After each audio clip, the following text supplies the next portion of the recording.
Hello, আসসালামু আলাইকুম viewers. আপনারা সবাই কেমন আছেন?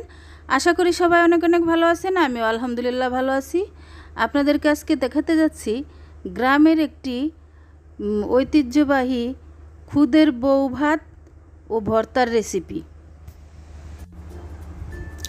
প্রথমেই আমি কিছু খুদ নিয়েছি 2 পট পরিমাণ। আর এই খুদটা আমি দোকান থেকে কিনে আনিনি, কারণ দোকানের খুদ ওটা অরিজিনালি আসলে খুদ না, ওটা চাউল কেটে যে এটা রাখা হয় সেটাই, ওটা খুদ নয়। আর ওটা স্বাদও লাগে না, টেস্ট হয় না ভালো।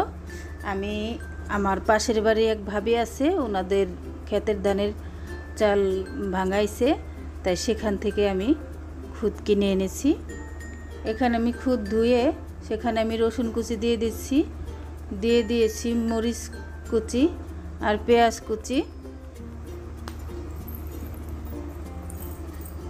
দিয়ে দিলাম নুন স্বাদ মতো। এখন আমি পানি দিয়ে দেব। পানিটা আমি হাত মেপেই দেব। আমি হাতের মাঝের আঙ্গুলের মাঝের কর বরাবর পানি দিচ্ছি। দেখুন, এইভাবে আমি হাতটা মেপে পানি দেই, তাহলে আমার পানিটা পারফেক্ট হয়। এবার আমি ঢাকনা দিয়ে ঢেকে জাল করে নেব। দেখুন, বলক উঠে গিয়েছে।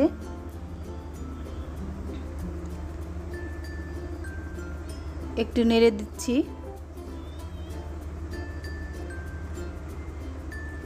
এ পর্যায়ে আমি সামান্য পরিমাণে একটু সয়াবিন তেল দিয়ে দেব। এই কাজটা আপনারা বলক আসার পরে করবেন, তাহলে বেশি ভালো হবে। বন্ধুরা, আজকে তৃপ্তি করে ভর্তা দিয়ে এই খুদের বউ ভাতটা খেয়েছি।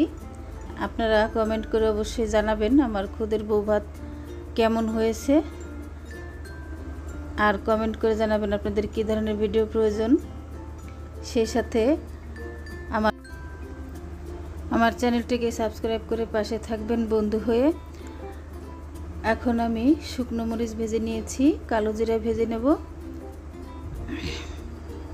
আসলে প্লিজ দয়া করে আপনারা সাবস্ক্রাইব করবেন। আসলে যতগুলো মানুষ এই ভিডিও দেখে, যদি ততগুলো সাবস্ক্রাইব হতো তাহলে তো কত ভালোই না হতো, কিন্তু কেউ সহজে সাবস্ক্রাইব করতে চায় না। জানি না টাকা পয়সা লাগবে কি না, সাবস্ক্রাইব করতে তো টাকা পয়সা লাগে না আমি জানি, তবে কেন করেন আমি এটাই বুঝি না, আলসেমিতে না কি।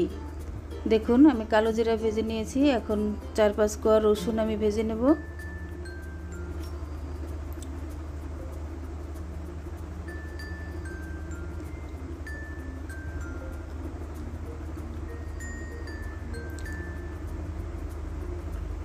রসুনগুলো ভেজে নেওয়া হয়ে গিয়েছে। এখন আমি পাটায় চলে গেছি। পাটায় আমি আগে থেকেই, আপনারা ভাববেন না যে পাটাটা নোংরা, আসলে নোংরা না। আমি পাটায় বাদাম ভর্তা করেছি, আর বাদাম ভর্তাটা আপনাদের সাথে শেয়ার করিনি এই কারণে, আমার আগে থেকেই বাদাম ভর্তার রেসিপি আমার চ্যানেলে দেওয়া আছে, চাইলে আপনারা দেখবেন।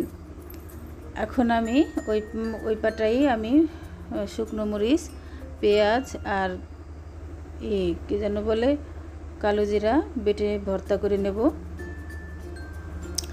আর রসুন ভেজে রাখা। দেখুন, আমার রসুন পেঁয়াজ ভাজা মরিচ ভাজা বাটা হয়ে গিয়েছে। আমি এখন কালো জিরা বেটে নেব।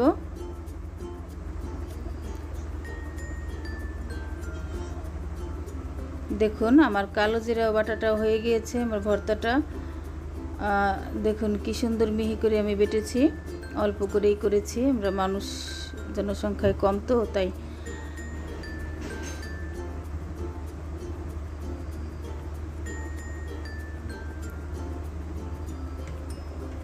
দেখুন, আমি ছোট্ট একটা বাটিতে সুন্দর করে তুলে নিয়েছি। তাহলে বন্ধুরা, আজ এ পর্যন্তই। আপনারা সবাই ভালো থাকবেন, সুস্থ থাকবেন। পরবর্তী ভিডিও নিয়ে আপনাদের মাঝে হাজির হব। আল্লাহ হাফিজ।